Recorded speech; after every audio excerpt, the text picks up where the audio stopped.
We are continue with inter halogen compound. Inter halogen compound के साथ हम लोग कंटिन्यू करते हैं, ठीक है। तो we have seen that all halogen molecules are diatomic. जितने भी हैलोजन मॉलिक्यूल होते हैं तो डायोटोमिक होते हैं। What is mean by diatomic? That is Cl2 sir, Br2, I2, ये सब डायोटोमिक होते हैं बेटा। जितने भी हैलोजन मॉलिक्यूल्स होते हैं वो डायोटोमिक होते हैं। दे form a binary compound with hydrogen. वो बाइनरी कंपाउंड, बाइनरी मतलब दो, तो बाइनरी कंपाउंड विद हाइड्रोजन के साथ फॉर्म करते हैं और with oxygen they form a oxa acid. Binary compound hydrogen के साथ और ऑक्सीजन के साथ ऑक्सा एसिड्स फॉर्म करते हैं। और halogen they form a inter halogen compound and with halogen they form a inter halogen compound. अब ये क्या पता है सर? जस्ट एग्जांपल ये देख लो, 1 मिनट। क्या होता है वो भी समझा देता हूँ, ठीक है। अब रेड पेन, ओके। अब वो H और Cl, HCl that is a binary. HOCl that is oxygen के साथ है तो ऑक्सी एसिड। और हैलोजन एक हैलोजन की साथी है तो क्या बनेगा? Cl2 that is inter halogen compound. एक हैलोजन दूसरे हैलोजन के साथ कंपाउंड बना रहा है तो उसको इंटर हैलोजन कंपाउंड बोलते हैं। ठीक है बेटा। और ऑल द जब भी हैलोजन एटम सेम ग्रुप से बिलोंग करते हैं जिनकी इलेक्ट्रोनेगेटिविटी, ओके, इलेक्ट्रोनेगेटिविटी में डिफरेंस आता है क्योंकि सबसे मोर इलेक्ट्रोनेगेटिविटी फ्लोरीन होता है। और टू मोर हैलोजन एटम्स जब कंबाइन होते हैं तो मे बी आयनिक और न्यूट्रल बॉन्ड फॉर्म होने के चांसेस बढ़ जाते हैं, क्योंकि आयनिक और न्यूट्रल बॉन्ड बनने के चांसेस बढ़ जाते हैं, ठीक है बेटा। नेक्स्ट, न्यूट्रल मॉलिक्यूल्स को बोलते हैं inter halogen compound. Neutral molecule एक तो आयनिक बनेंगे या फिर न्यूट्रल, क्योंकि दो और दो से ज्यादा हैलोजन जब कंबाइन होते हैं तो दो ही चांसेस है, एक तो न्यूट्रल नहीं तो आयनिक। और न्यूट्रल मॉलिक्यूल को ही हम लोग इंटर हैलोजन कंपाउंड बोलते हैं। इंटर हैलोजन कंपाउंड ये वो कंपाउंड होता है जिसमें combination of atom of different halogen. अरे बापा, ये दिया डेफिनेशन। अरे वैसे भी बोल सकते हैं कि व्हेन टू और more than two halogen compound are combined that form a inter halogen compound. Inter halogen compound form करते हैं। The inter halogen compound is regarded as the halide, और इंटर हैलोजन कंपाउंड को halide बोलते हैं, of the more electropositive halogen. और given halogen जो होता है inter halogen compound only with halogen having lesser electronegativity. मतलब एक हैलोजन की इलेक्ट्रोनेगेटिविटी ज्यादा होगी तो दूसरे हैलोजन की इलेक्ट्रोनेगेटिविटी ऑब्वियसली कम होने वाली है। तो इलेक्ट्रॉनिक जो इंटर हैलोजन कंपाउंड फॉर्म होता है तो हैलोजन जो होता है हैविंग उसकी जो इलेक्ट्रोनेगेटिविटी होती है वो कम हो जाती है, ठीक है बेटा। इस तरीके से हम लोगों ने इंटर हैलोजन कंपाउंड्स का कुछ पढ़े। अब यहाँ पे देखो क्लोरीन, जस्ट एग्जांपल। नेक्स्ट बेटा, नेक्स्ट हम लोग various types of inter halogen compound दिए बेटा हमें, जिसमें सबसे पहले आता है क्लोरीन, ClF, ClF3 और ClF5, ठीक है। Bromide BrF3, BrF5। और जो ब्रोमाइड है मतलब सब लोग क्लोरीन के साथ बनाते हैं बेटा। क्लोरीन के साथ सिर्फ ब्रोमीन ही बना पाएगा, क्लोरीन के साथ सिर्फ आयोडीन और ब्रोमाइड ही बना पाएगा। आयोडीन के साथ कोई भी बनाता नहीं है, उसका साइज बहुत बड़ा होता है, ठीक है। अब classification of inter halogen compound are classified into 4 types. सबसे पहला है XX, जिसके बाद है XX3, XX5, XX7। वही देख रहे हैं X डैश, एक दूसरा हैलोजन कंपाउंड इसकी इलेक्ट्रोनेगेटिव सबसे ज्यादा है, दैट इज अ फ्लोरीन। तो उसके साथ सभी लोग बनाते हैं, तो फ्लोरीन के साथ सभी लोग बनाते हैं। देखो X डैश मतलब ये आएगा ClF, BrF हो सकता है, BrCl जो इधर मोर इलेक्ट्रोनेगेटिव एलिमेंट चाहिए, हाँ ये साइड में ICl और IBr। और XX3, ClF3, BrF3, IF3। Fluorine से शुरुआत होती नहीं, क्योंकि अभी बताया था कि जो सेकंड वाला होना चाहिए, सेकंड जो कंपाउंड होना चाहिए वो more electronegative than first one, ठीक है। नेक्स्ट है बेटा जनरल फार्मूला XX। जो जनरल फार्मूला जो अपन ने लिखे that is XX dash. X is halogen having larger size, जिसका साइज बड़ा होता है, और सेकंड और वो अच्छा खासा पॉजिटिव भी होता है। अभी बताया था कि जब हम लोग दो कंपाउंड लेते हैं, जैसे मैंने मान लिया X और X डैश, तो इसमें जो ये पहला एलिमेंट है, पहला जो हैलोजन है उसका साइज बड़ा भी होना चाहिए और इलेक्ट्रो पॉजिटिव भी होना चाहिए, और सेकंड जो है वो इलेक्ट्रोनेगेटिव होना चाहिए और उसका साइज छोटा भी होना चाहिए, ठीक है। अब कुछ जनरल कैरेक्टरिस्टिक्स है इंटर हैलोजन कंपाउंड की, वो पढ़ लेते हैं। The compound is consider as the halide of X, for example CIF। Here the halogen having larger size of chlorine, मैंने बोला ना फर्स्ट एलिमेंट जो कंटेन करेगा उसका साइज होगा बड़ा और सेकंड एलिमेंट जो कंटेन करेगा उसका साइज होगा छोटा। जो फर्स्ट एलिमेंट कंटेन करेगा उसका जो वो होगा इलेक्ट्रो पॉजिटिव और सेकंड वाला इलेक्ट्रो नेगेटिव, ठीक है। Inter halogen compound have even number of atoms 2 4 6 8, for example CF3 has a 4 atom. सभी के पास इंटर हैलोजन कंपाउंड तुम काउंट करोगे तो इवन नंबर ही आएगा। जैसे बोला x डैश 7, तो यहाँ पे 7 है और यहाँ पे 1 है, तो 7 + 1 कितना आएगा बेटा 8। नेक्स्ट ले रहे हो तुम लोग x3, तो ये 1 है और ये 3 है, तो ये 4। तो जो भी इंटर हैलोजन कंपाउंड होते हैं वो जो कंबाइन होने के बाद इवन नंबर का ही फॉर्म करते हैं।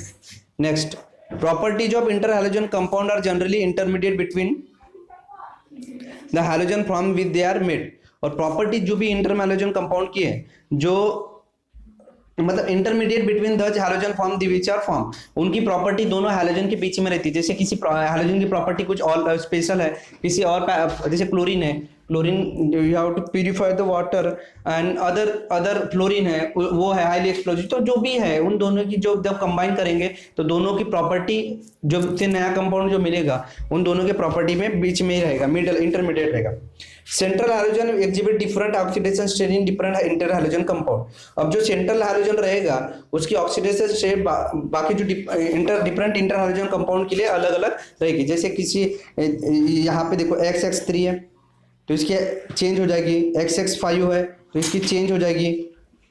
तो इंटर हैलोजन कंपाउंड जैसे जैसे चेंज होगा वैसे वैसे ऑक्सीडेशन स्टेट चेंज होगी। और यहाँ पे मतलब फ्री इलेक्ट्रॉन नहीं होते, तो इसलिए इनको बोलते हैं डायमैग्नेटिक, इसको बोलते हैं डायमैग्नेटिक। और कुछ अपने तुम्हें होमवर्क के लिए मैं ये देख रहा हूँ ब्रिज योर ब्रेन पावर, ये कंप्लीट कर लेना।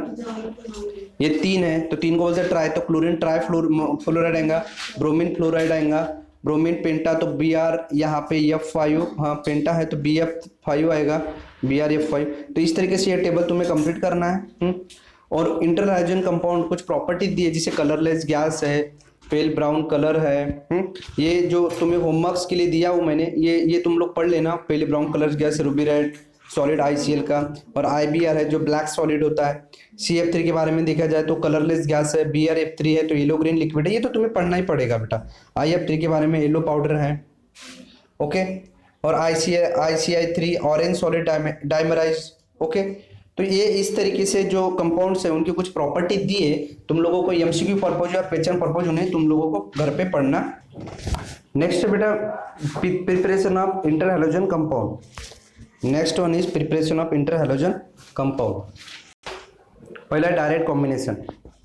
इंटर हैलोजन कंपाउंड तुमको बनाना है तो पहली एक चीज है डायरेक्ट कॉम्बिनेशन। तो you have to combine with directly. Direct combination करोगे तो तुमको को डायरेक्टली कॉम्बाइन करना पड़ेगा।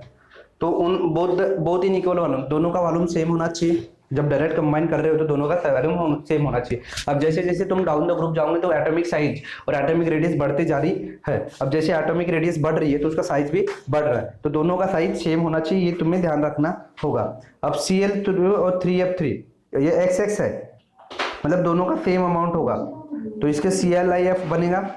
क्लोरीन है F2 है, एक कॉपर वेसल में तुमको देना पड़ेगा 0.23 केल्विन पे, तो ClF मिल जाएगा। मतलब मोनो वाली सिचुएशन है इंटर हैलोजन कंपाउंड। हाँ, फिर I2Cl2 HCl और HNO3 में मतलब एसिड्स है, उनको बॉइल करना पड़ेगा तो 2ICl मिलेगा। क्योंकि तुमको पता है जो सेकंड होता है, फर्स्ट वन होता है वो मोर इलेक्ट्रोपॉजिटिव एंड उसका साइज बड़ा भी चाहिए। और यहाँ से तुम ओरली बता सकते हो कि Br पहले आएगा और Cl, क्योंकि Br का साइज बहुत बड़ा होता है। ठीक है, इनके जो कैटलिस्ट है उनको याद करने की जरूरत है। अब देखो Cl2 3F2, Cl2 और 3F2 क्योंकि उसमें एक्सेस अमाउंट में ले रहा है तुम F2 को, तो वहां पे F3 की अमाउंट ज्यादा आएगी क्योंकि F एक्सेस अमाउंट में यूज हो रहा है। और Br2 और 3F2 में BrF3 आएगा, ओके। और I2 और 3H जब तुम क्लोरीन को एक्सेस अमाउंट में लेते हो तो सीधी सी बात है XX3 वाली कंडीशन बन जाती है।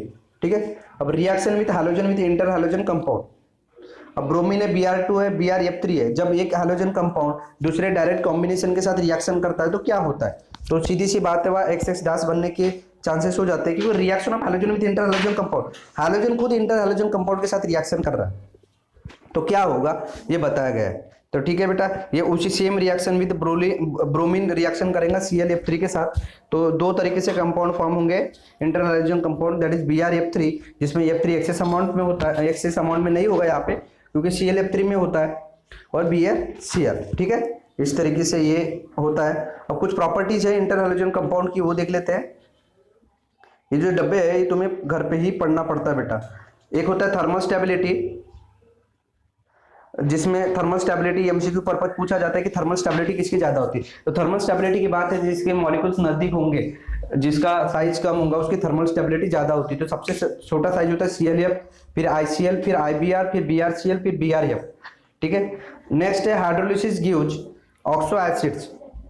हाइड्रोलिसिस मतलब होता है रिएक्शन विद वाटर। अब तुमने BrCl को H2O के साथ रिएक्शन करवा दो तो तुमको ऑक्सो एसिड्स मिलेंगे। देखो HOBr और HCl ऑक्सो एसिड।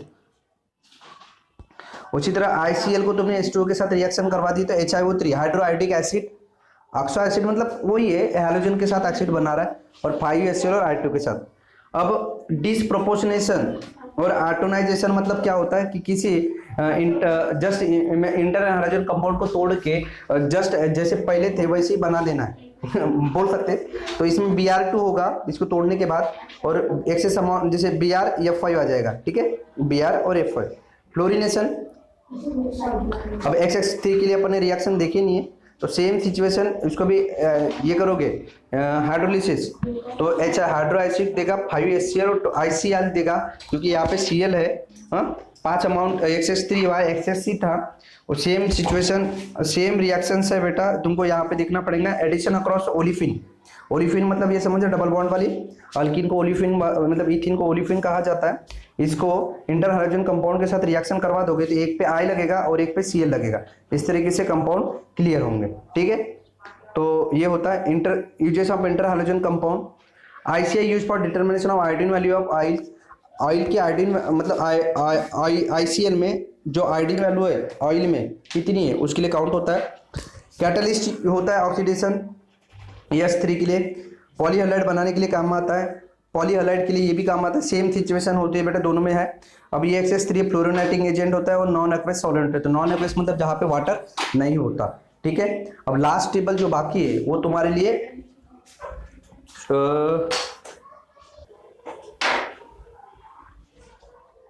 लास्ट है बेटा structure of some inter halogen compound. अब ये तुम्हें टेबल पूरा का पूरा लर्न करना है, इसके लिए कोई भी कुछ नहीं कर सकते बेटा, जस्ट एग्जांपल कुछ शेप को देख के तुम्हें ये करना है। ये आयोडीन मोनोक्लोराइड का शेप होता है लीनियर मतलब एक ही लाइन में बेटा। CiF3 का जिसको क्लोराइड टाइप फ्लोराइड बोलते हैं, इसका स्ट्रक्चर होता है बेंड टी शेप। अब टी है उसको बेंड करवा दोगे तो ऐसी बनेगी, ठीक है। सेम बेंड टी शेप वाला ये भी दिख रहा है जिसका नाम है ब्रोमीन ट्राइफ्लोराइड BrF3 और BrF3 जैसे लेविस एसिड। ब्रोमीन पेंटाफ्लोराइड और पेंटाफ्लोराइड को देखो थोड़ा पिरामिड दिख रहा है बेटा, पिरामिड ऊपर से देखो ना ऐसे होता है ना पिरामिड। हाँ, और क्लोरीन पेंटाफ्लोराइड भी स्क्वायर पिरामिड दिख रहा है। स्क्वायर मतलब दिख रहा है ना स्क्वायर, जस्ट इमेजिन करो, देखो स्क्वायर पिरामिड दिख रहा है, ठीक है। अब ये भी स्क्वायर पिरामिड ही दिख रहा है। ओके, तो इस तरीके से ये लेसन होता है कंप्लीट। तो will continue with the next lesson. If any query then ask me directly, okay.